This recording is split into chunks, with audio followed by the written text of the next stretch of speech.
Family loading, please wait. Episode 1, the first time.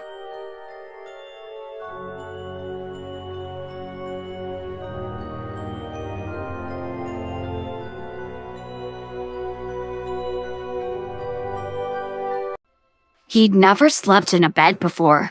Well, there had been a bed in that motel on the way to San Francisco, but that didn't really count. And he hadn't so much slept as he passed out from sheer exhaustion due to being on the run from a megalomaniac. So again, it didn't count. This whole thing was new. Waking up in a bed that was his, in a room that was his, in a house with other people who'd given him this room, this bed shaped like a race car bed. If he thought about it too long, too hard, his chest got tight, like it was now. There was a tapping from the floor where the pool downstairs were, but he didn't answer. Instead, he pulled the comforter over his head, rolling away from the sound. Sonic? Tom's voice, muffled through the wood and insulation and drywall, didn't sound concerned, merely curious. You gonna wake up sometime today, buddy? It's almost noon. The tightness in the hedgehog's chest didn't go away.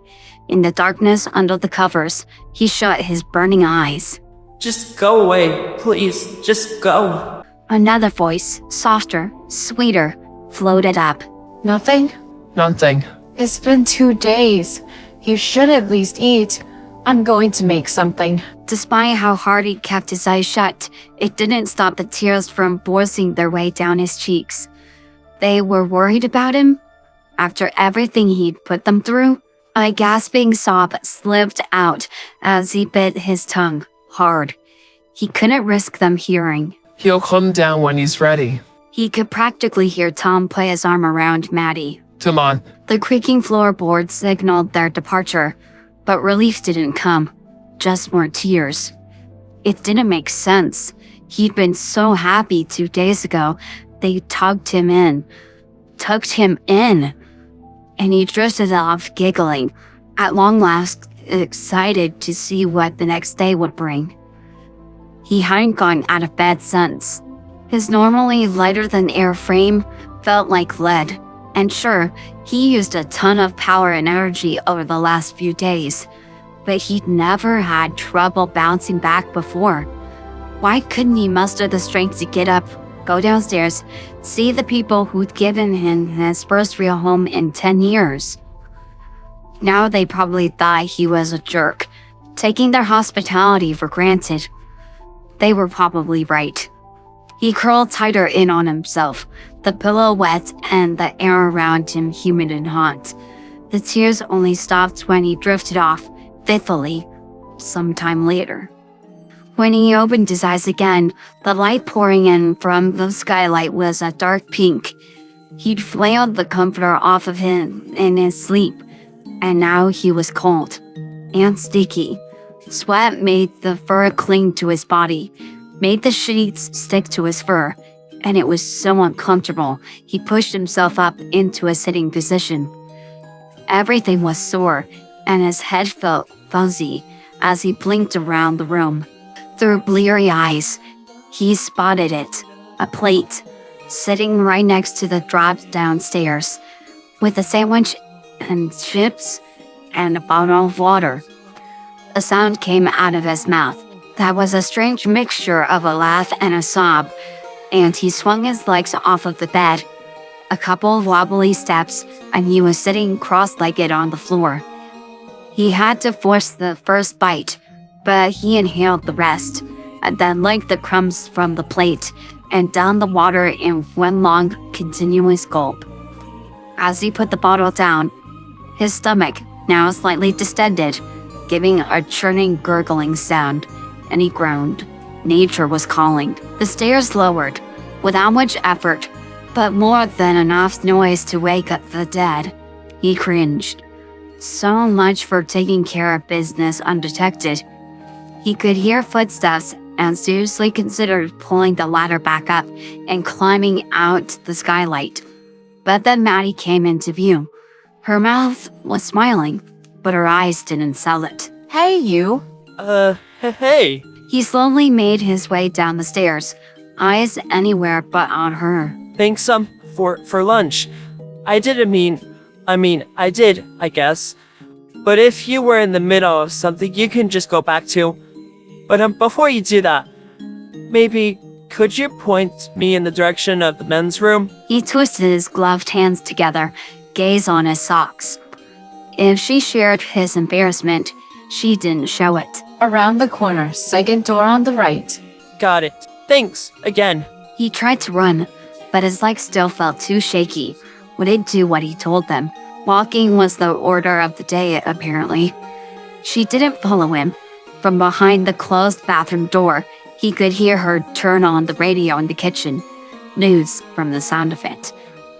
He felt a little bit of the queasy tension leave his stomach. The room was big.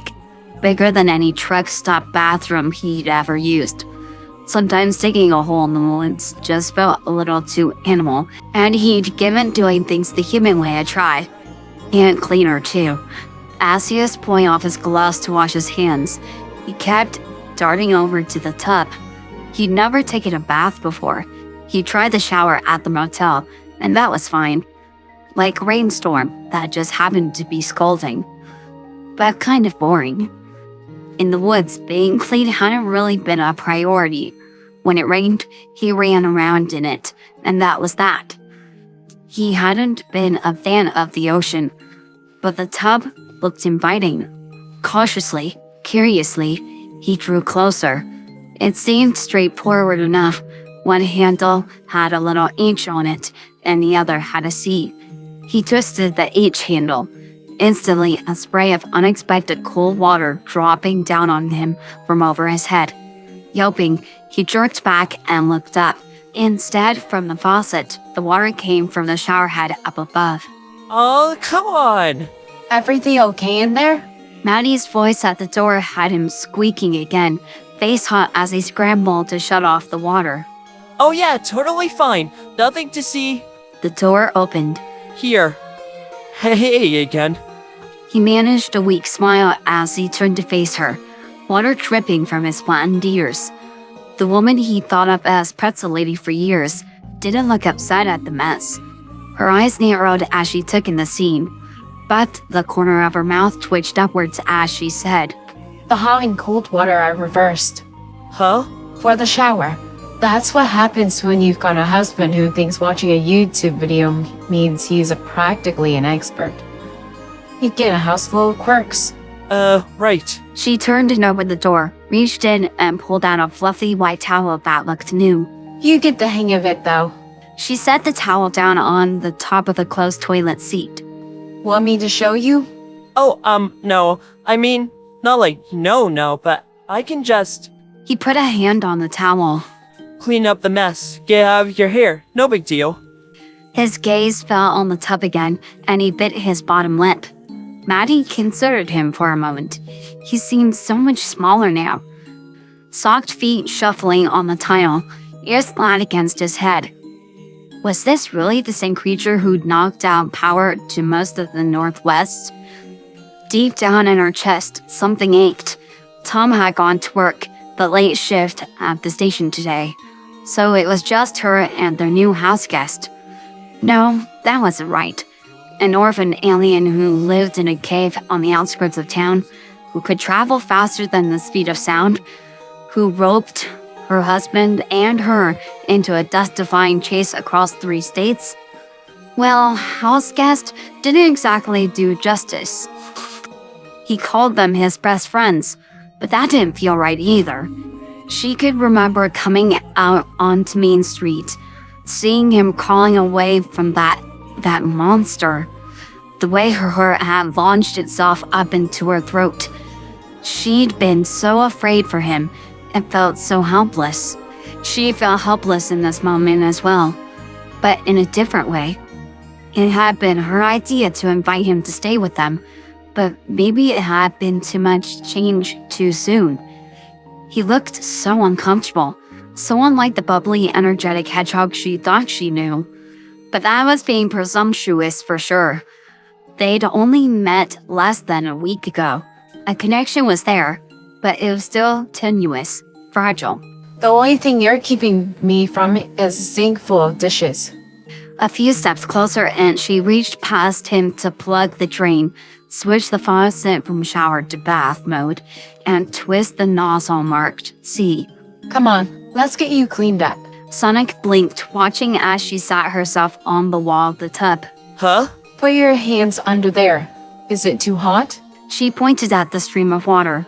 Warily, he did as she instructed, then pulled his bare hands back with a wince. Maybe a little.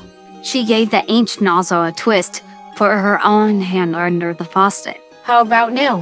He tried again, let the warm water run up his forearm. Yeah. Alright, that's gonna take a few minutes to fill up. She leaned back on the heel of her palm, her lips pursed. We don't really have any bath toys or anything. Oh, hang on. His brow furrowed, eyes following her. I don't need. I'm not a little. What are you looking for? Something I've been saving since my bridal shower. She was back at the little closet, looking for all intents and purposes, like she might be trying to find Narnia for how far she was leaning in. I hope I didn't throw them away last time I was cleaning out the... Aha! Here we go. She reemerged with what looked like a plastic-wrapped ball of chalk in one hand. He merely quirked one ear up at her. She grinned, coming back to the tub. She unwrapped the ball and offered it to him. Drop it in. The thing in his hand was blue with pink and green swirls marbled through it. It smelled. He brought it up to his nose. Like the wildflowers that grew along the riverbank in the summer. He snorted, surprised. The humans kept managing to do that, surprise him. With a shrug, he held it out over the half-full tub and let it fall into the water. Whatever he'd been expecting it to do, it wasn't this. The immediate fizzing and bubbling and just how quickly it filled the tub with rainbow of suds had him letting out a tiny, delighted gasp. He leaned over to watch more closely. The wildflower smell was growing stronger, rising up around him with the steam. What the heck is that thing? It's called a bath bomb. Maddie retook her seat on the edge of the tub. That checks out. She laughed softly and shut off the water.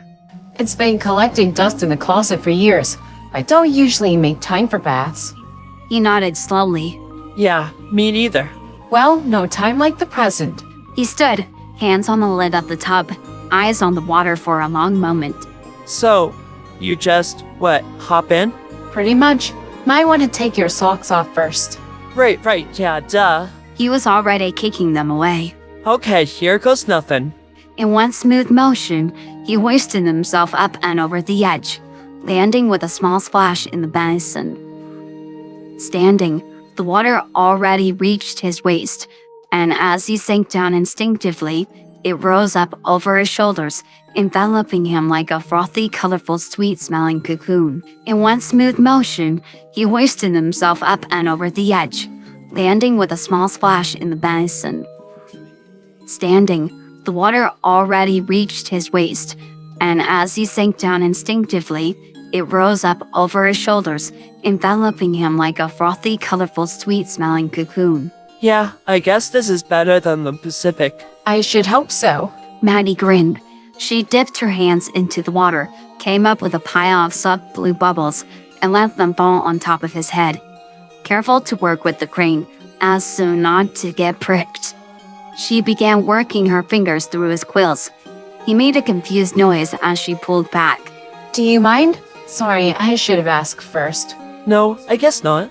He shrugged, shoulders appearing and then disappearing beneath the suds, just as quickly. You're the one who knows what you're doing. A little bit anyway. She resumed her work, thinking about how it was sort of like giving Ozzy a bath, and simultaneously, how vastly different it was. One only somewhat surprisingly similarity was discovered, unintentionally, when she went to scrub behind his ears, and he gave a whole body shudder. It was immediately followed by a high-pitched... One only somewhat surprising similarity was discovered, unintentionally, when she went to scrub behind his ears, and he gave a whole body shudder. It was immediately followed by a high-pitched, nervous laugh, And then the hedgehog dumped himself fully underwater, resurfacing on the other end of the tub, slicking his quills back and not making eye contact. Who made that embarrassing noise? Not this guy, that's for sure. Must have been some totally uncool kid passing by the window just now. Like maybe a baby or something. He rambled, sinking lower until his words were merely bubbles rising in front of his nose. Sonic, Maddie said gently.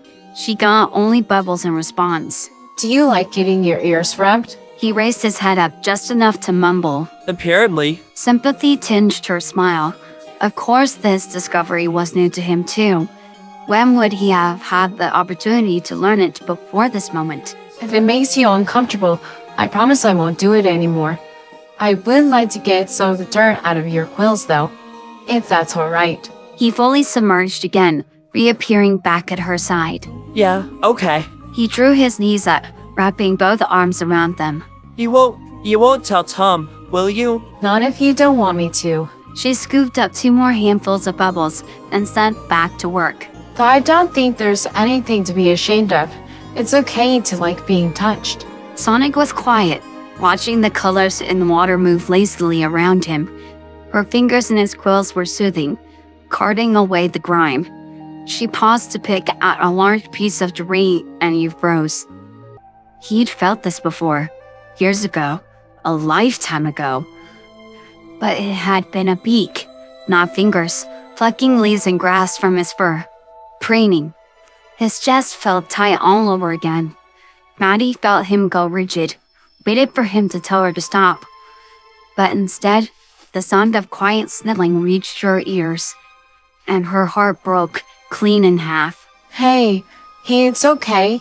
Her voice was soft, as for her hands, still rhythmically moving. Do you want me to go? He shook his head, not trusting himself to speak, glad she was behind him. Alright, I'm going to keep working then. You just breathe, okay? With me, okay?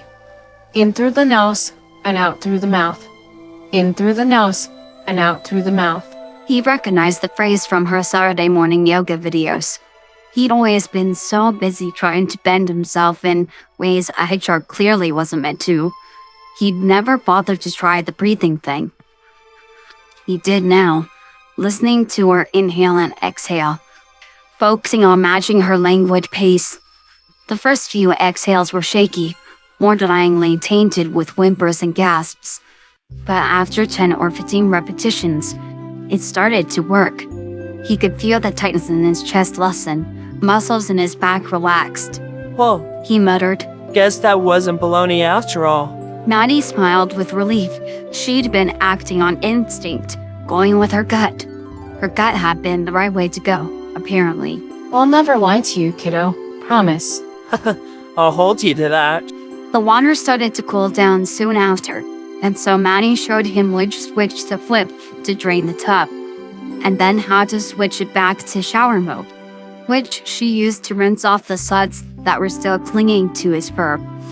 He stepped out of the tub and started to shake dry, but she quickly threw the towel over him, bundling him up before he could make another mess. Not so fast, mister. That's now in the yard only move. Buzzkill. He stuck out his tongue at her, but then she was rubbing him dry, and through the thick towel, her fingers hit a spot just under his ribcage, and he jerked back with a laugh. Hey, don't tickle a guy when he's not ready. My bad. She was on her knees, closer to eye level, smiling at him as she worked the towel over his quills. Won't happen again. Good. He gave her a mock stern look so she knew he meant business, and then his expression softened. She was as methodical in drying him as she had been cleaning him, and just as gentle. No wonder Tom and Ozzy both lit up whenever she got home. With the towel flung around his shoulders, he tried to put on his familiar confident smirk, but his mouth only made it as far as a shy smile as he mumbled. But maybe you can rub my ears again sometime? She tried to stop herself from cooing. He really was too cute for his own good. As she squeezed his shoulders, Anytime, kiddo. she chucked his chin with a loose fist and then stood up. What do you say we go get dinner ready? You read my mind. He nodded, feeling his stomach rumble at the mere mention of more food. I'm just gonna go grab some clean socks, and I'll be right there. Sounds like a plan. She ruffled the fur on the top of his head, gave one ear a quick rub before dropping her hand down to her side and turning to leave. Face warm, chest swelling with something he couldn't quite name. His mouth moved of its own accord. Maddie? She twisted back around. Thanks for everything. Really. Her smile was twice as warm as the bath. Like I said, anytime, kiddo. See you in a minute. Oh, and no time cruising in the hallway. Oh, what? Seriously? Buzzkill. For reals. Rules are rules. She smirked as she strode off towards the kitchen. Wayne. He called after her, smiling widely.